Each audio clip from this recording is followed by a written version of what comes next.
first of all, congrats for the second place. This is so exciting.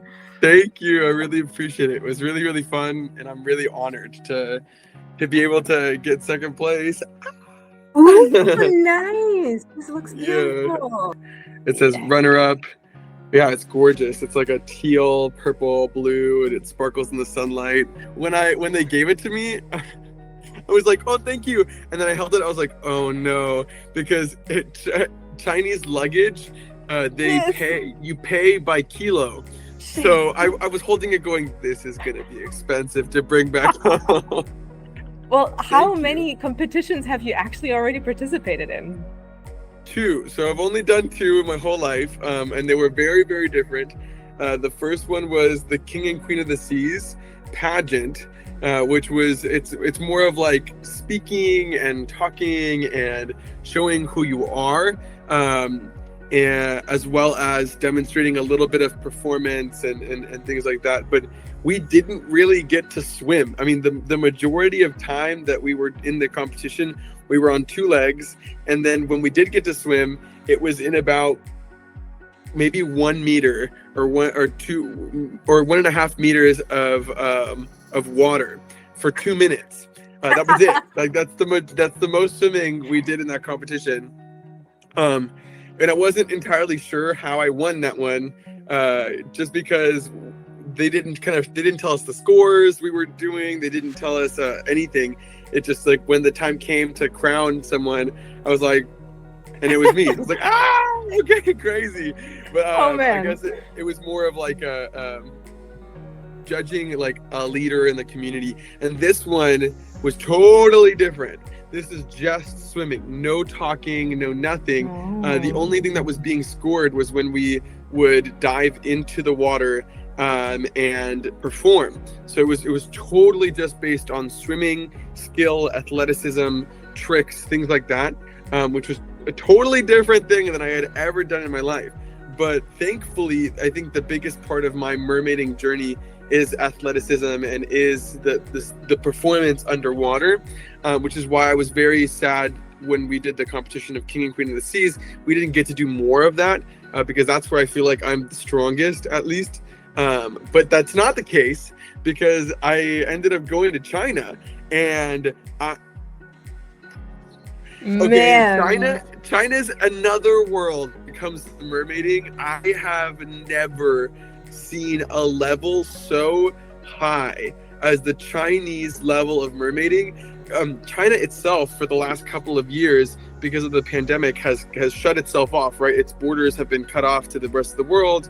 And in that time, also, there's been this incubation period where the mermaiding community blew up in China. Like, it's so popular. Like, some of these people are making so much money at training mermaids. And it's so prevalent and so popular that because of it, they had to make competitions. It was a next step. Like, everyone's now certified. Now we have to see skill, right? So it became so like a pressure cooker of athleticism and gorgeousness, to where this first time that international people could come and compete with the Chinese people, it was something unlike any of us had ever seen. I mean, we were 10 different countries, all looking at this already established competition with rules and regulations and like skills that we had never even.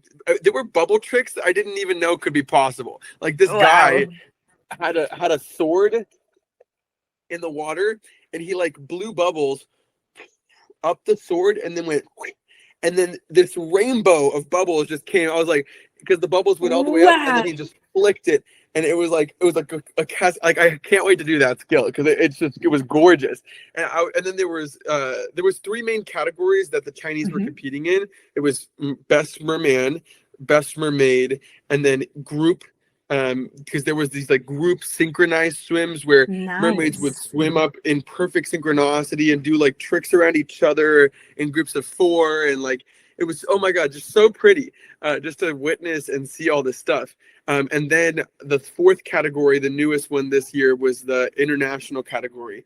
We didn't compete with the Chinese because the Chinese thought, like, these foreigners, they've never done anything like this. It would be unfair to to just give them rules and have them compete with us in a sport that That's we've so already nice. developed.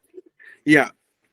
So they were, oh my gosh, China was so amazing. It was so welcoming, so incredibly nice and accommodating. Unfortunately, a lot of people didn't speak English, but that's okay. I mean, I'm not going to go to some other country and expect that they speak my language.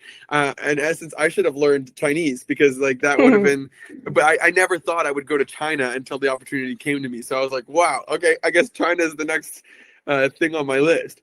But I got there, and even though people didn't speak Chinese or English, sorry, like there was a lot of patience and communicating with a cell phone, and like, oh, it was just so crazy to like try and communicate with a culture that like was like, this is how we've been doing it for the last 3 years. How have you been doing it? And in the same way that I was so inspired by the mermaid community in China, it was almost the same thing. Like the Chinese were also trying to learn from all these different countries. So they were trying to pick people who would represent the culture from each country. And we all came with a different sort of style of mermaiding and a different like vibe. The Chinese, they're incredibly skilled and incredibly precise in what they do, but it's almost a little bit robotic, because they do a trick and then they'll pose and then they'll go up. And they come back down, do another trick, and then they pose, and then they come back up. So it's very like, systematic in that sense, because that way they can get the most points, right? You're trying to show how much skill you have so that they can tick off points. But then I had never mermaided like that. I've never like did a trick and then posed and then went back up. So I came and I performed a story. So I did 2-part stories. The first part was me being like this warrior from a fish village underwater, trying to fight fishermen who were attacking my village. So the first part is just kind of like, it was just a whole performance that they had never really seen narrative wise. So they never seen someone tell a story underwater. And that was something that was really, really cool to them. At least that's what they were telling me. So it's really interesting to see different cultures of mermaiding like coming and connecting, because I promise you next year, if and when this competition happens again and there's international people invited, the Chinese will have been influenced by all of our performances. And that's something that I think is so cool.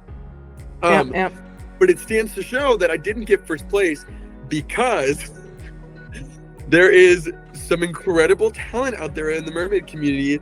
And I'm just so glad to have been able to compete with people who I really felt like were so talented. Like, not that the first competition wasn't that, because I didn't think I was going to win the first competition, honestly. Like, just the fact that I won was crazy.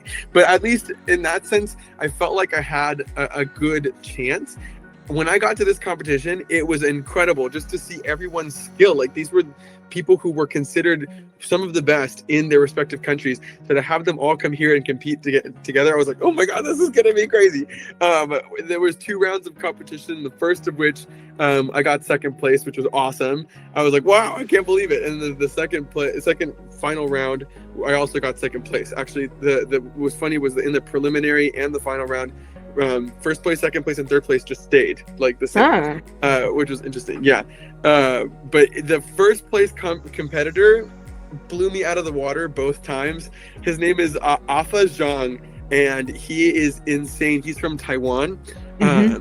He does this for a living, like 100%. I do mermaiding half of my life, and then the other half I'm a teacher. And he is just a mermaid instructor and a freediver, like not just a freediver. He holds records, like world records. And so when he was competing with me, I was like, my God. And not only did he bring a story to he just brought this level of athleticism that none of us had. I mean, we were all really good, but he was just staying underwater for minutes at a time and has this grace about him. He used to be a dancer before he was a merman. So there was just no way.